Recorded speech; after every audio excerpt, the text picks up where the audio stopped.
السلام عليك يا سيدي يا رسول الله.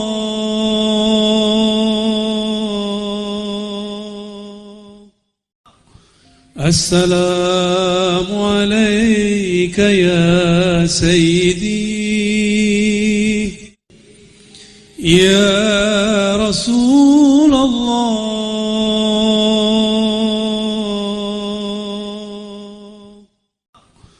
السلام عليك يا سيدي يا رسول الله.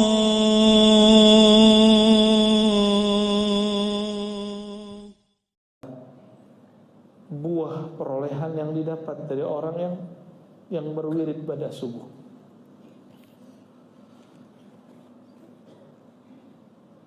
Di dalam surat Thaha, yang akan kita kupas pada pagi ini, silakan nanti dicek di rumahnya. Surat 20 ayat 124.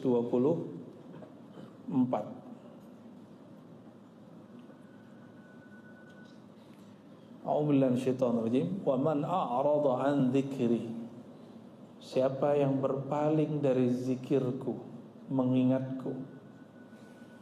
Siapa orang yang dia berpaling dari mengingatku, fa inna lahu ma'isyatan dhanka, maka bagi dia kehidupan ma'isyah, kehidupan.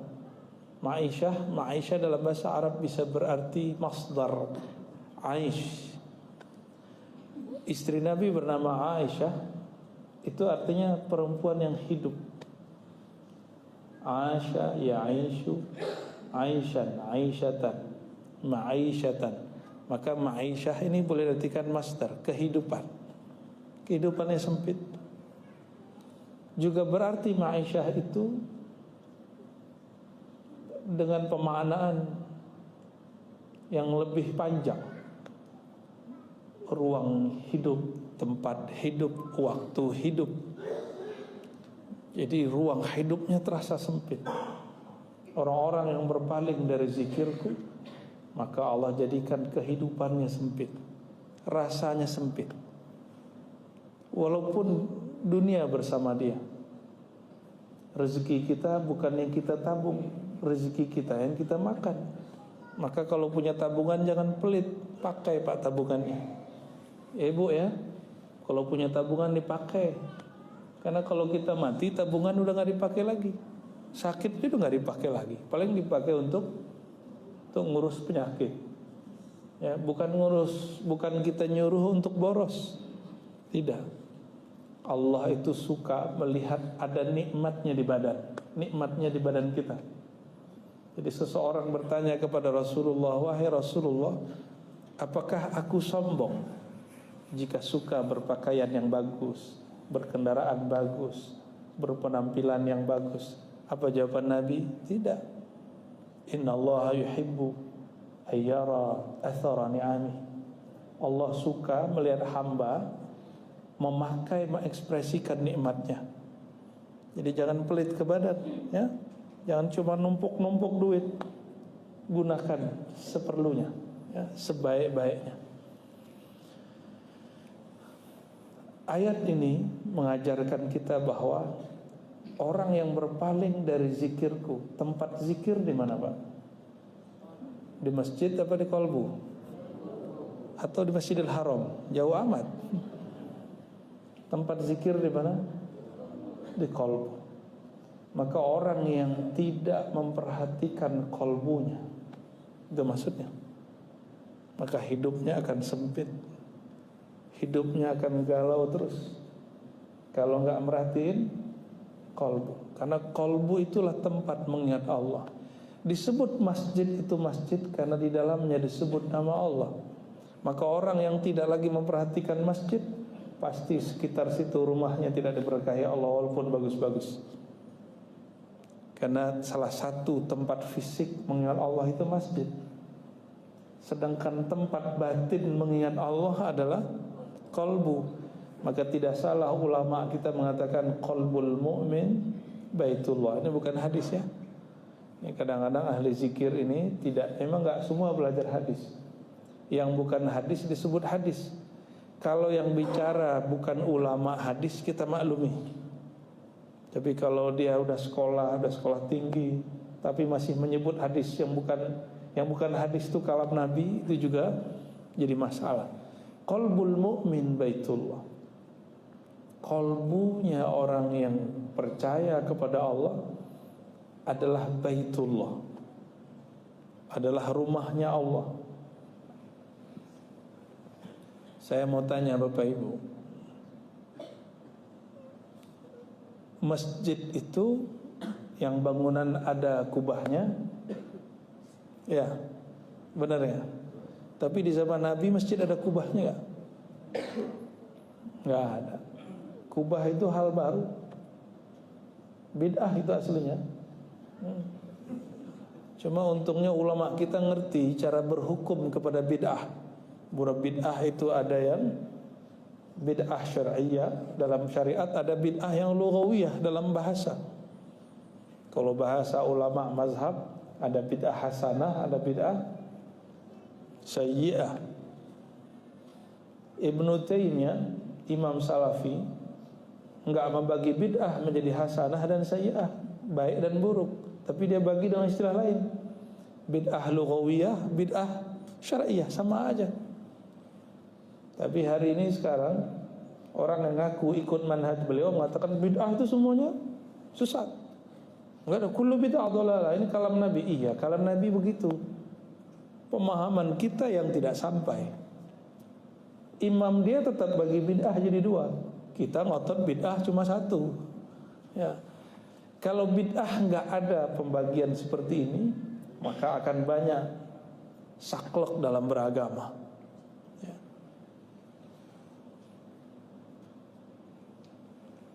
Qalbul mu'min baitullah. Qalbu orang beriman itu tempat menyebut nama Allah. Maka di tubuh ini kesolehan itu bukan pada pakaian, bukan pada jenggot, bukan pada gamis, bukan pada kopiah ataupun rida ini. Kesolehan itu ada kepada sulhul qalb. Maka benarlah dalam hadis Imam Bukhari, idza saluhat saluhal jasadu kullu. Jika dia benar, jika dia saleh. Saleh itu bahasa Arab sesuai.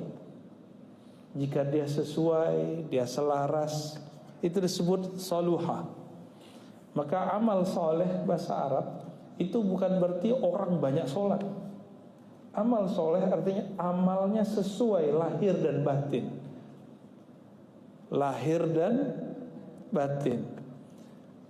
Ada orang yang dia suka sholat tapi tidak sesuai dengan waktunya. Jam kerja dia sholat sunat, itu enggak amal soleh. Lagi mau rapat dia sholat sunat dulu 12 rakaat biar dapat rezeki katanya. Ya, saya mau tanya nih, mana ada dalil yang menyebutkan sholat duha rezeki lancar, ada nggak? Mana dalilnya, dari mana itu? Kan sekarang zaman lagi mana dalilnya Buya? Buya Junaidi Akbar, ada nggak dalilnya itu? Nggak ada. Satu pun nggak ada yang sahih ya. Yang sahih nggak ada. Terus dari mana munculnya sholat duha biar rezeki lancar?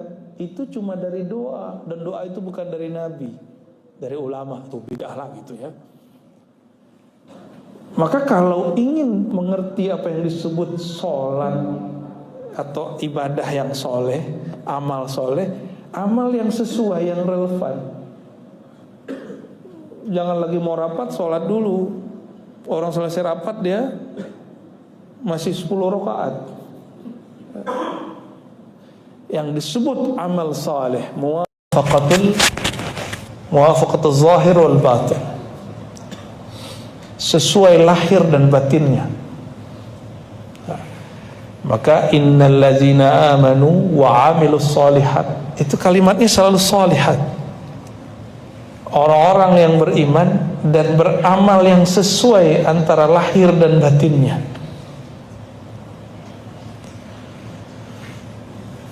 Kenapa orang munafik itu sholat tapi tetap celaka? Karena batinnya dengan zahirnya tidak sesuai. Tubuhnya zikir, tapi kolbunya nggak zikir. Maka celaka, dia sedang menipu Allah dan orang-orang beriman. Dia ingin menipu orang. Tipuan itu sekarang mudah, cukup dengan penampilan. Tapi ingat, orang-orang yang dekat kepada Allah tidak bisa ditipu. Ya, nggak bisa ditipu. Karena kalam dari kolbu akan masuk ke dalam kolbu. Kalam dari otak ini masuk ke otak. Kalam yang dibuat-buat cuma akan enak didengar, tapi tidak nikmat untuk dimasukkan ke dalam kolbu. Maka dalam ayat ini, waman a'rada an dzikri, siapa saja yang berpaling dari zikirku, karena zikir tempatnya dalam kolbu. Bolehlah kita maknai, siapa saja yang tidak memperhatikan kolbunya, maka hidupnya akan sempit. Bapak Ibu, ini masjid kalau nggak diurus, karpetnya nggak dibersihin, nyaman nggak duduk sini?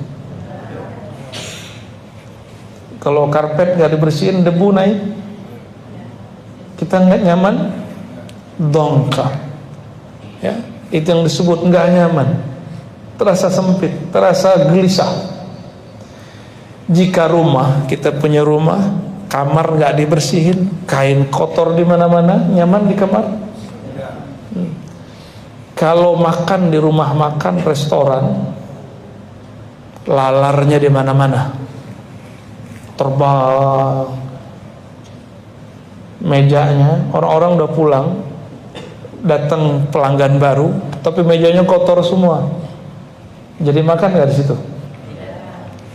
Kita lagi duduk, tiba-tiba kita ngelihat ada orang pakai baju kotor, ya. Atau kita lihat pekerjaannya bajunya kotor, mau makan nafsu nggak? Inilah sebab kenapa orang tidak bisa menikmati zikir dalam kolbunya, karena kolbunya tidak pernah dibersihkan, nggak pernah dimainten. Masjid nggak diurus, nggak nyaman di masjid. Rumah, kamar nggak dibersihkan, nggak nyaman di kamar. Kecuali sudah berganti status. Yang nyaman tidur dekat nya siapa? Ayam, ya.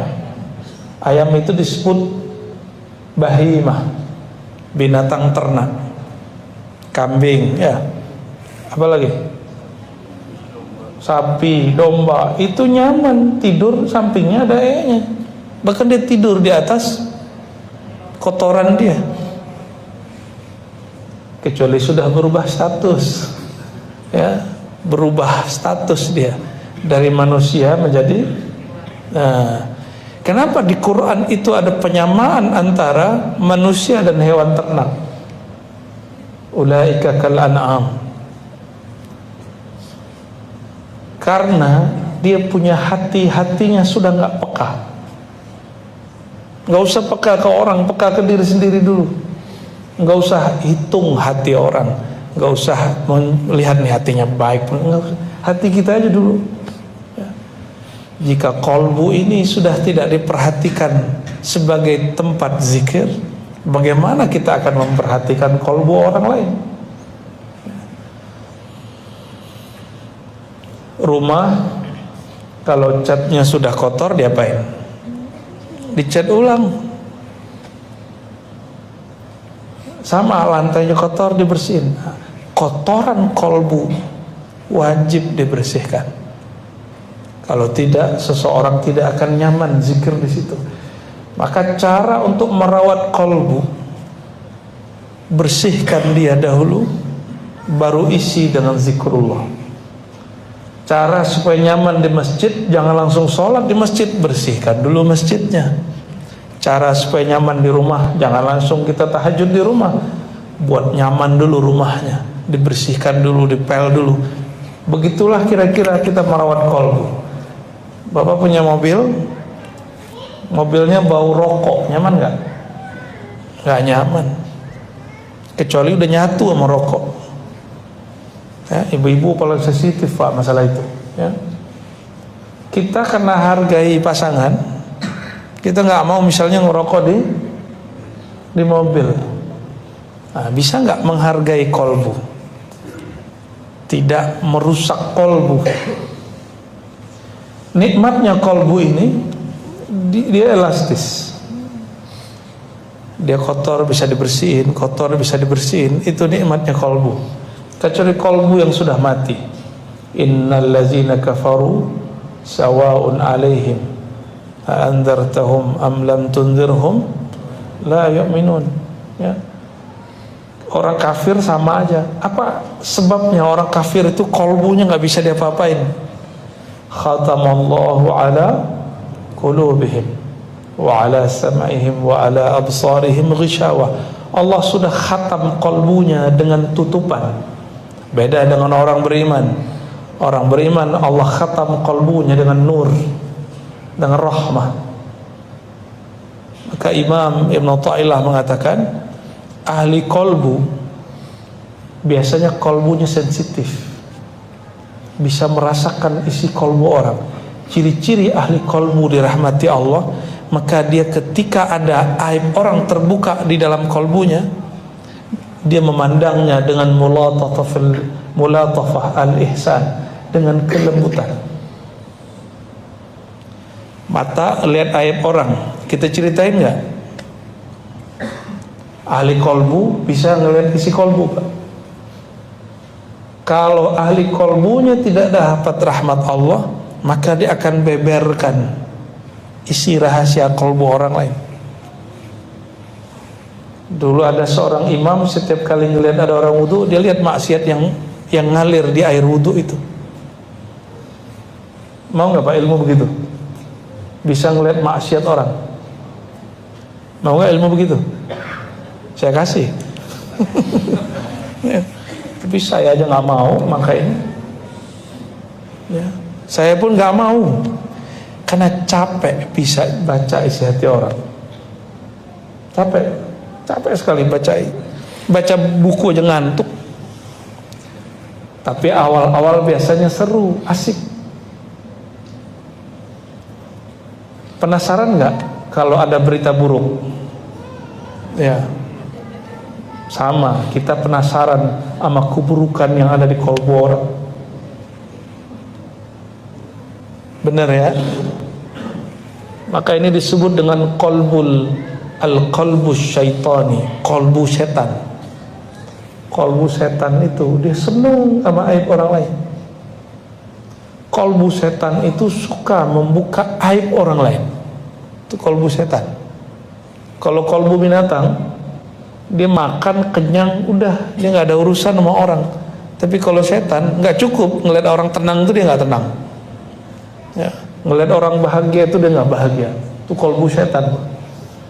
Banyaklah hari ini manusia, tapi kolbunya kolbu setan. Nauzubillah. Ya, kita berlindung kepada Allah Subhanahu Wa Taala. Nah, bagaimana cara untuk menjaganya? Jika kita tidak bisa menikmati makanan atau makan di setempat yang tempatnya kotor, kecuali tempat itu bersih. Nah, ini syarat nih, siapa yang mau buka usaha rumah makan, resto kah apa namanya, harus bikin bersih. Karena mata ini perlu kemanjaan. Hidung itu nggak bisa makan kalau bau. Jadi kenapa orang-orang munafik mengatakan zikir nggak enak? Kok orang-orang munafik mengatakan zikir sama dia begitu aja rasanya? Ini orang munafik yang ngomong begitu. Orang munafik sering jadi juri. Zikir di masjid itu nggak enak.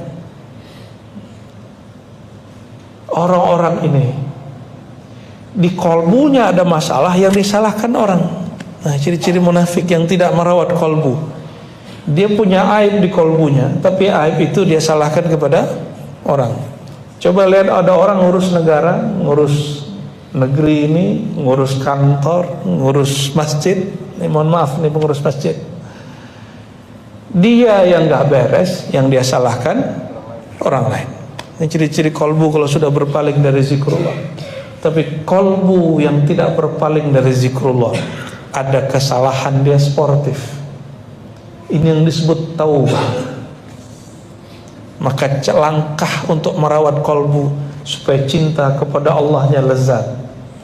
Jagalah satu makom namanya makom taubah. Tidak ada makom-makom setelah itu kecuali melewat pintu taubat. Hatta para nabi yang tidak berdosa, mereka pun wajib taubat. Ini para nabi. Nabi tobat, masa kita tidak tobat? Taubatul awam minal ma'asi, taubatnya orang awam dari maksiat zahir.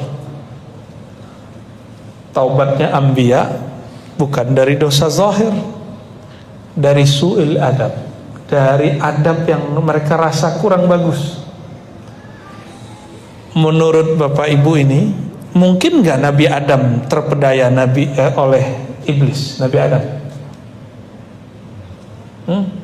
kan Nabi nggak mungkin berdosa. Terus kenapa Nabi Adam mau mendekat ke pohon yang Allah sudah larang? Gak mungkin. Seorang Nabi dalam kaidah ilmu Ahlus Sunnah wal Jamaah itu mustahil melakukan maksiat. Maksiat itu durhaka. Walaupun di Quran ada lafaz fa'asa Adamu rabbahu faghawa, fa'asa Adamu rabbahu faghawa, Adam durhaka kepada Tuhannya lalu tersesat. Itu setelah kejadian, dinisbatkan kepada diri Nabi Adam. Dia mengaku salah. Bukan berarti Nabi Adam bermaksiat. Mungkin nggak Nabi bermaksiat, Buya Junaidi? Kalau ada orang meyakini Nabi maksiat, akidahnya bermasalah. Bermasalah itu. Maka mustahil seorang Nabi Adam terpedaya daripada iblis. Nabi Adam itu mendekati pohon yang disebut syajaratul khuld, atau kita nyebut dalam bahasa awam buah khuldi, walaupun istilah ini tidak sahih, cuma ulama kita sudah terlanjur mengistilahkannya ya. Pohon larangan yang disebut, yang ngasih nama iblis. Kata iblis, ini namanya syajaratul khuld. Kalau engkau makan, hai Adam, engkau bisa jadi malaikat tinggi atau jadi orang hebat. Maka dilarang. Nabi Adam gak terpedaya. Tapi ketika iblis menyebut nama Allah, demi Tuhanmu wahai Adam, fawarabbika, demi Tuhanmu wahai Adam, faqasamahuma, si iblis bersumpah dengan nama Allah. Maka Nabi Adam menghargai iblis masih nyebut nama Allah. Dia ambillah itu, dia makan. Kenapa? Karena iblis bersumpah. Di situ kita tahu bahwa Nabi Adam memahami larangan di surga bukan larangan haram, cuma larangan adab. Pilih nih, Allah mengatakan kamu berdua jangan deket-deket ke pohon ini. Allah nggak melarang untuk mengkonsumsinya. Jangan deket-deket. Bisa pemahamannya, jangankan memakannya, mendekat aja nggak boleh. Bisa begitu ya. Tapi Sayyidina Adam, Sayyidatuna Hawa mendengar iblis, faqasamahuma, iblis bersumpah. Maka iblis itu tahu kelemahan para nabi, bersumpah aja. Abdullah bin Umar, Abdullah bin Abbas, Jabir, Abdullah bin Zubair, Abu Bakar, Umar, dan sahabat-sahabat semua, jika ada orang bersumpah nyebut nama Allah, minta sesuatu, mereka gak berani nolak. Karena saya bukan sahabat, saya berani nolak, Pak. Ya. Ada orang sumpah mau minta sesuatu, karena kita bukan sahabat Nabi, ya kita berani nolak. Tapi seorang Nabi Adam, untuk menjaga kolbunya dan cintanya kepada zat yang punya nama, hatta iblis yang sumpah dihargai. Makanya Nabi Adam itu kelirunya bukan keliru, salahnya bukan salah. Beliau sedang jaga adab. Tapi oleh sebagian orang dianggap itu kesalahan. Hatta seorang Nabi Musa ruhaninya bertemu dengan ruhani Nabi Adam. Ini tanda. Ini hadis Bukhari, Pak. Ada yang berani ingkar hadis Sahih Bukhari? Sahih Bukhari lah ya. Ini Ahlus Sunnah kan nih? Ahlus Sunnah ya. Nabi Adam sudah wafat beribu-ribu tahun. Nabi Musa ketemu. Ini bukti bahwa orang hidup bisa interaksi sama orang mati. Ini dalilnya. Kalau nggak buang nih hadis. Apa kata Nabi Adam, Nabi Musa? Ini sering saya kisahkan ya. Wahai Adam, engkaukah ini orangnya yang karena engkaulah kami akhirnya terusir tinggal di bumi? Apa jawaban Nabi Adam? Oh ini ya cucuku yang katanya pinter bisa bakalam sama Allah, tapi nggak ngerti bahwa sang Adam ini dia hanya mengikuti takdir yang Allah sudah tentukan sebelum Adam dan sebelum Musa dicipta. Siapa yang kalah? Nabi Musa kalah. Berarti Nabi Adam sudah tahu ini takdir dia, cuma dibuatlah skenario. Ada sinetronnya di surga itu ya. Jadi hidup ini betul-betul sinetron, Pak. Innamal hayatud dunya la'ibun wal, dari sononya udah begitu. Di surga aja ada begitu, apalagi di dunia. Maka jangan heran ada yang kerja, dia capek-capek kerja tapi yang dapat hasil bukan dia. Tapi tenang, rezeki tidak pernah tertukar ya. Kalau ada jodoh tertukar itu sinetron itu, Pak ya. Allah nggak pernah salah kirim rezeki. Yang ada kita salah faham mengenai jalan rezeki ya.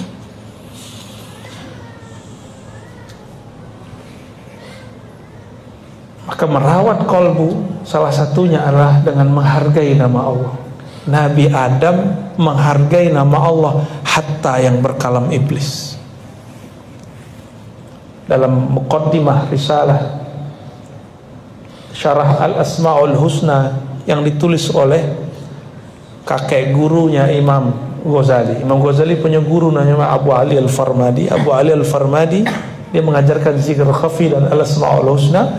Dia ini punya guru namanya Imam Abul Qasim Al-Kushairi. Al-Kushairi ini berkisah mengenai seseorang jadi wali. Ada seseorang dia sudah beramal banyak tapi nggak tembus-tembus jadi wali. Kenapa? Dia beramal tapi kolbunya belum oke. Kolbunya belum betul-betul istiqomah menyebut nama Allah. Tiba-tiba waktu dia jalan, dia lihat di sampah ada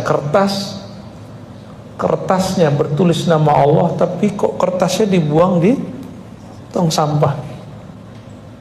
Maka dia ambil, dia bersihin sedikit, dia makan. Apa kata dia? Ini nama Allah nggak pantas taruh di sana. Saya harus hancurkan di mulut saya sendiri. Dia selamatkan kertas itu. Malam-malam dia tertidur. Fara'a rabbahu fi manami. Dalam tidurnya dia melihat Allah yang punya nama datang. Ini mimpi, Pak ya, mimpi. Tidur itu akhul maut, saudara mati. Bertemu Allah harus mati dulu. Bisa mati dalam kesadaran, bisa mati di alam bawah sadar. Apa kata Allah dalam mimpinya? Wahai hambaku, karena engkau menghormati namaku. Dengan cara apa tadi dia hormati? Dia bersihin, dia makan. Maka aku angkat engkau jadi kekasihku. Tuh, gampang-gampang susah jadi wali Allah. Jadi kekasih Allah itu karena dia menghargai nama Allah, itu pantasnya di dalam kolbu. Ciri-ciri orang yang sudah tidak hormat kepada nama Allah, dia sembarangan orang nama Allah. Sembarangan aja orang nama Allah ya. Maka sahabat-sahabat semua, jamaah subuh yang diberkahi Allah, cara untuk menjaga cinta Allah dalam kolbu, rawatlah kolbu dengan taubat, bersihkan dulu, dan membersihkannya mesti detail. Taubat itu kalau nggak detail nggak diterima. Sebutkan apa salahnya kepada Allah, akui salahnya, karena semua kita ini ada dosanya, benar nggak? Ya, tanya ke imam kita, pasti beliau nggak merasa suci. Imam merasa suci mimpin sholat, langsung iblis dalam hatinya. Kita jadi makmum merasa lebih tinggi daripada di samping, itu yang sholat bukan manusia. Fawailul lil musallin, celaka bagi orang yang merasa dirinya orang taat. Nah, rawat kolbu dengan taubat yang detail. Sebutkan Pak maksiatnya apa kepada Allah, bukan ke guru, bukan ke ustadz, bukan ke teman. Maka jangan pernah curhatkan maksiat. Jangan pernah curhat maksiat. Semua kita punya maksiat. Semua kita punya masalah. Semua kita punya masa lalu. Ciri-ciri dosa belum dihapus, kita masih ingat-ingat, kita sebut-sebut. Ciri-ciri taubat belum diterima, ingat gelisah. Itu belum diterima taubatnya itu. Terus gimana? Jangan cerita maksiatnya kepada orang. Ceritanya kepada Allah. Akui di hadapan Allah Subhanahu wa ta'ala. Lalu katakan, ya Rabb, aku dulu maksiat begini, terimalah taubatku. Ini yang disebut at-taubah. Kalau sudah begitu baru minta ampun, ya Allah ampuni dosaku, dibersihkan oleh Allah, baru isi dengan namanya.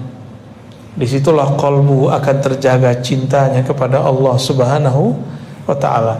Yang punya nama akan memandang qalbu. Sekali saja Allah memandang qalbu dengan rahmat, maka selama-lamanya Allah menyayangi qalbu itu. Sekali saja Allah memandang qalbu kita, selama-lamanya Allah memandang qalbu kita. Maka Ibnu Athaillah mengatakan, kenapa pengalaman rohani itu tidak abadi? Kok khusyuk itu nggak datang setiap saat? Karena yang abadi cuma Allah, khusyuk bukan Allah. Kenapa getaran kolbu itu nggak selalu? Karena getaran itu makhluk. Yang penting nama Allahnya ada di dalam kolbu. Jadi jangan cari khusyuk, jangan cari getar kolbu, jangan cari nikmat zikir.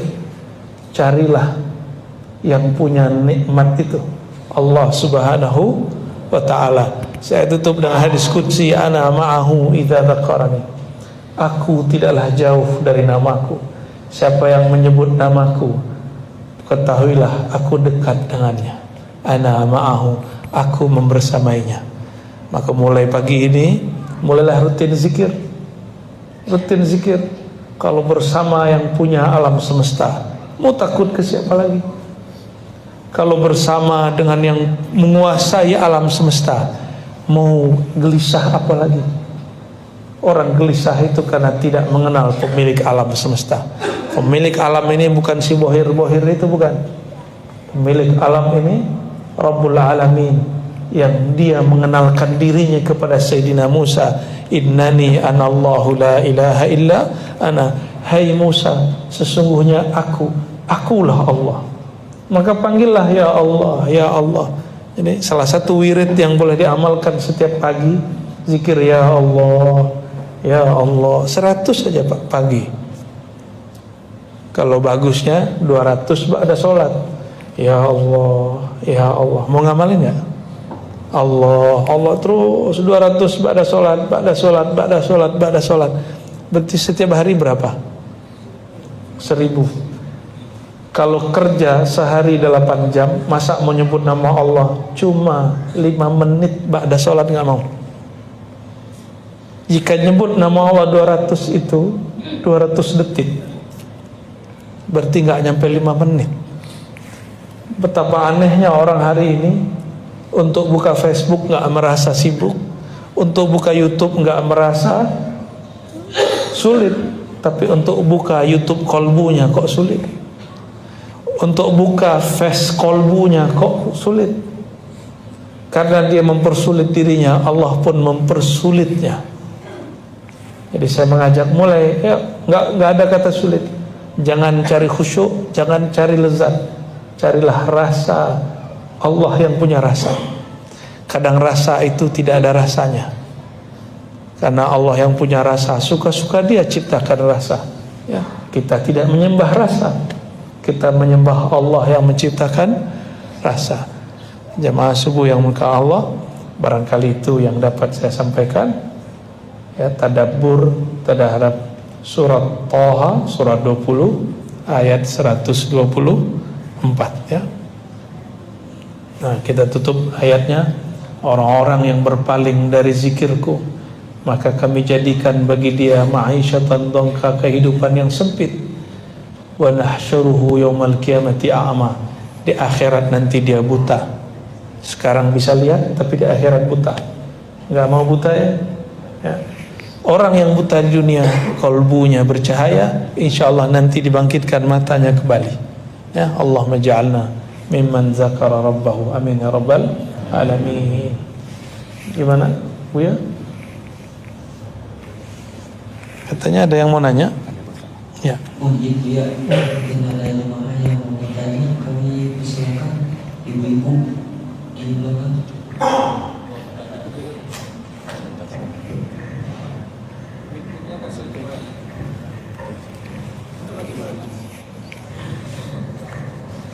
Assalamualaikum warahmatullahi wabarakatuh. Waalaikumsalam warahmatullahi wabarakatuh.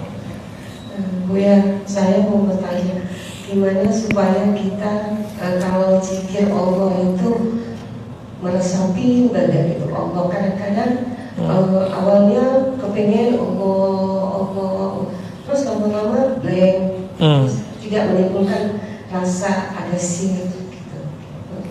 Ya, baik. Bagaimana cara supaya kalau zikir Allah itu selalu nikmat gitu ya? Saya mau tanya Bapak Ibu, kalau kerja selalu enak gak? Selalu enak gak? Atau ada capek-capeknya? Ya, menyebut nama Allah berulang-ulang, bahasa Arabnya riyadhah. Riyadhah itu latihan. Latihan pasti ada blanknya. Kenapa Allah kemudian kasih nikmat di awal, kemudian dihilangkan beberapa hari baru nikmat lagi, supaya kita tidak menyembah nikmat zikir.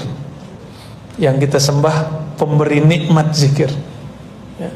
Seandainya setiap zikir itu nikmat, orang tentu akan zikir terus. Tapi nikmat itu yang disembah. Nikmat itu yang disembah. Mau nggak kita punya duit, orang hanya hormat sama kita saat duit kita kasih sama dia. Kalau kita nggak kasih dia duit, dia nggak hormat sama kita. Kan kebanyakan rakyat begitu, Pak. Kebanyakan pemilih begitu. Kalau si caleg yang dulu dia coblos sekarang udah jadi, nggak bagi-bagi duit, bagi dia apa itu caleg, apa itu wakil rakyat. Ini bukan belain anggota DPR nih Pak, ini cuma buat analog. Betapa banyak sekarang wakil rakyat diumpat karena dia nggak mau bagi-bagi.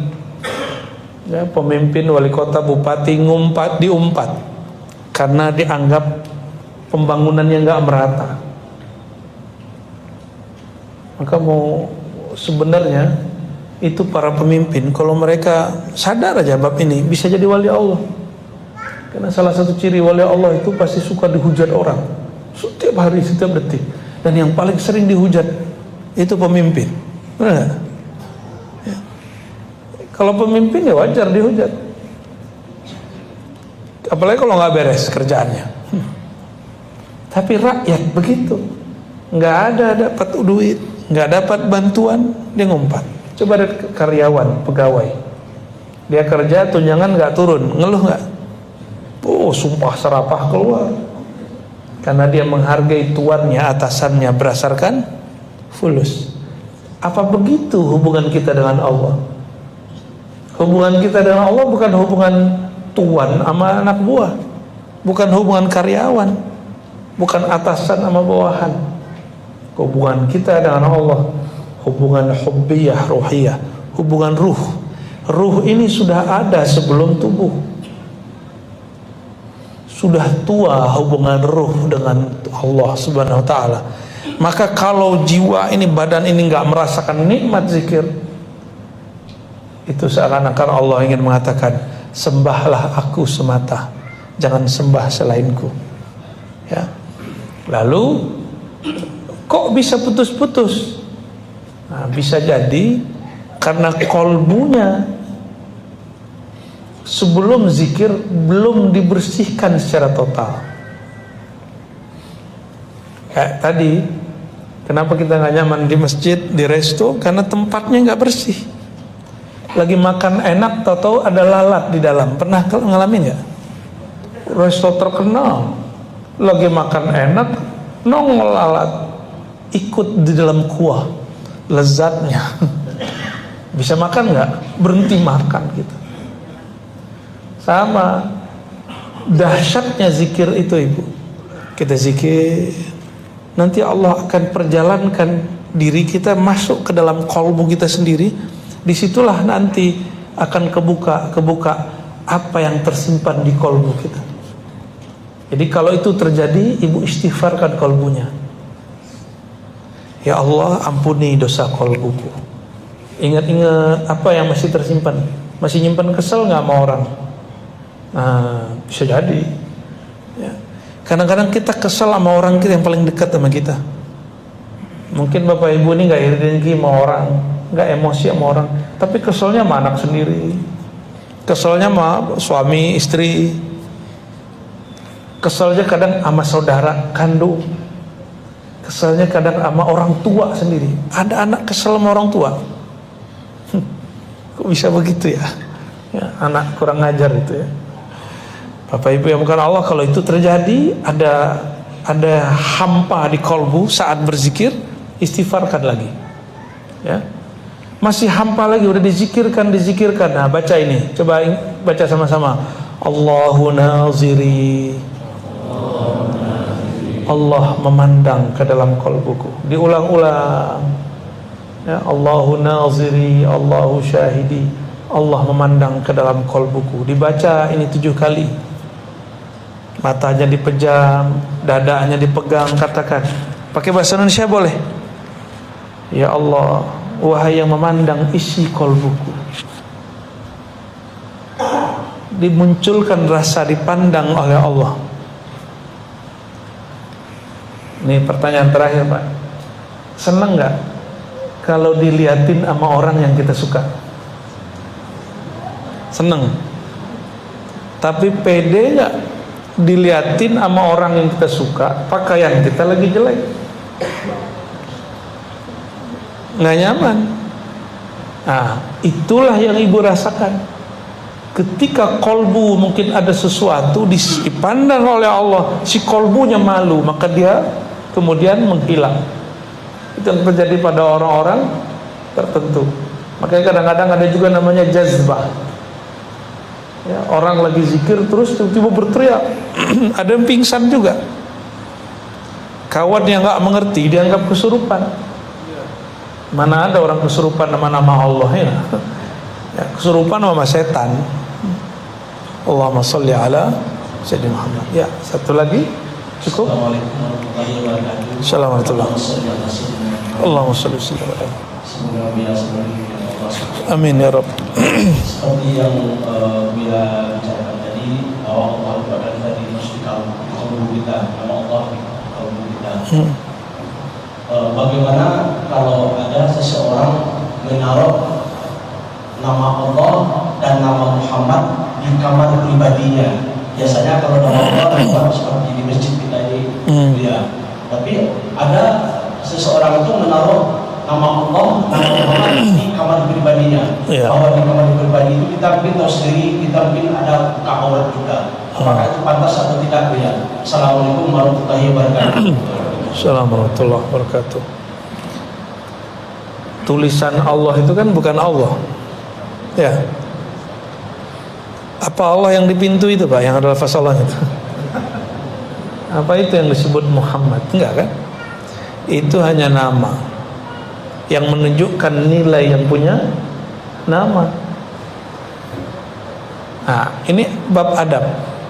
Kalau emang naruh nama Allah, jangankan itu, naruh Quran aja. Naruh Quran aja deh. Jangan pernah selonjorkan kaki ke arah Quran. Imam Abu Hanifah kenapa diberkahi oleh Allah mazhabnya? Di hidupnya mazhab dia ditolak. Banyak ulama menganggap dia sesat dulu, tapi sekarang mazhab dia betul-betul sesuai dengan banyak kehidupan masyarakat. Fikih zakat hari ini banyak ngambil dari Abu Hanifah, walaupun kita mazhab Syafi'i. Jadi mazhab Abu Hanifah yang sudah disyafi'ikan. Imam Abu Hanifah ini satu kali ditanya oleh orang di rumahnya, entahkah itu istrinya atau anaknya, putrinya. Dia tidak mau ketika bersandar di tempat sandarannya kakinya selonjoran ke satu arah, padahal arah itu paling cocok dengan tempat dia bersandar. Ditanyalah, wahai ayahanda, kenapa engkau tidak meluruskan kakimu ke arah sana? Apa jawaban beliau? Di arah kakiku itu ada rumah guruku Hammad ibn Abi Sulaiman. Ada guruku bernama Hammad. Dia nggak berani menselonjorkan kakinya ke arah rumah gurunya. Khurafat gitu. Enggak, bedakan cinta adab dengan khurafat. Makanya dia, orang-orang yang faham Abu Hanifah itu pasti beradab kepada Imam Abu Hanifah, karena beliau beradab sama gurunya. Ya, nggak berani. Saya nggak berani, Pak, kalau Jumatan kaki selonjoran ke kiblat seperti yang dilakukan hari ini oleh banyak jamaah di masjid.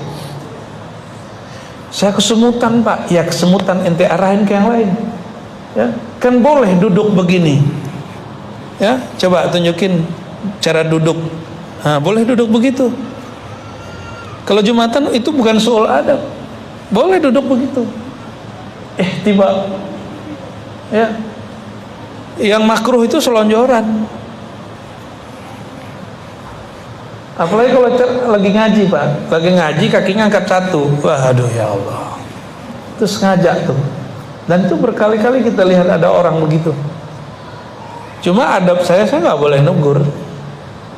Cukup Allah yang negur dia nanti. Salah satu teguran Allah pada dia, ilmu nggak masuk ke kolbu. Allah menegur paling gawat. Orang menikmati, dia nggak menikmati. Gimana mau menikmati? Ilmu itu seperti air. Air itu hanya mengalir kepada yang rendah. Orang tidak akan pernah menikmati ilmu kalau kolbunya tidak merendah. Ya. Saya dulu suka khutbah.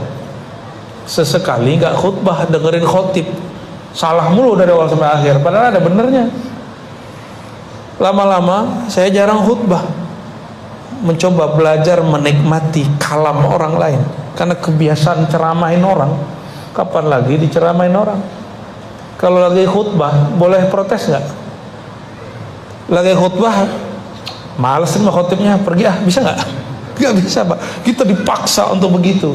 Nafsiyah kita, ego kita harus duduk di situ. Lama-lama nikmat.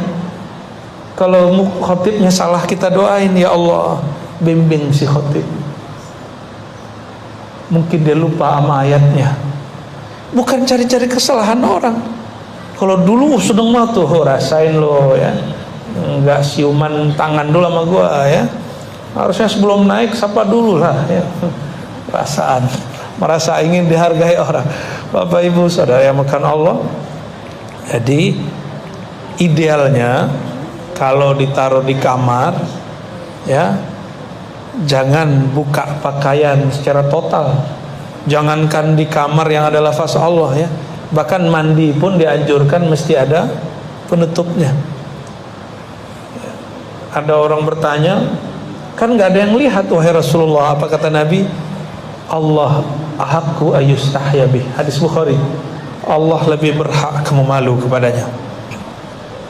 Jadi boleh kalau ada kamar, ada lafaz Allah dan Muhammad, berarti dia ingin menjadikan kamarnya sebagai Baitullah, rumah-rumah Allah. Dan lebih afdal nama Allah itu ditaruhnya di kolbu ya. Maka Bapak kalau datang ke tempat saya nggak banyak kaligrafi ya, karena bagi saya cukup nama Allah itu di kolbu. Nggak banyak ornamen kita, polos ya, putih-putih aja. Barangkali itu Bapak Ibu yang dimuliakan Allah, sudah jam 6 ya. Semoga semua yang hadir pagi ini dan siapapun yang mendengarkan, Allah jaga kolbunya, kolbu kita semua dengan masuknya nama Allah setiap saat ya. Dan Allah berkahi keluarga kita, pekerjaan kita semua. Wabil khusus Allah berkahi negeri ini dan negeri-negeri sekitarnya. Siapa saja yang di kolbunya ada nama Allah Subhanahu wa taala. Rabbana atina fid dunya hasanah wa fil akhirati hasanah wa qina adzabannar. Ya Allah, kami memohon keberkahan zahir dan batin kami di dunia dan di akhirat untuk kami, tetangga kami, orang tua kami, pasangan kami, anak-anak kami, kawan kami, bahkan orang yang mungkin memusuhi kami tapi masih ada nama Allah di kalbunya. Maka ya Allah, berkahilah semuanya. A'inna ala dzikrika wa syukrika wa husni ibadatik. Ya Allah, bantulah kami menyebut namamu, bantulah kami istiqamah dalam menyembahmu, matikan kami dalam husnul khatimah. Allahumma salli wa sallim wa barik ala Sayyidina Muhammad al-Fatih lima ughliq wal khatim lima sabaq nasir al-haqqi bil haqqi wal hadi ila siratikal mustaqim wa ala alihi haqqa qadrihi wa miqdaril azim walhamdulillahi rabbil alamin. Mohon maaf salah kurangnya. Assalamualaikum.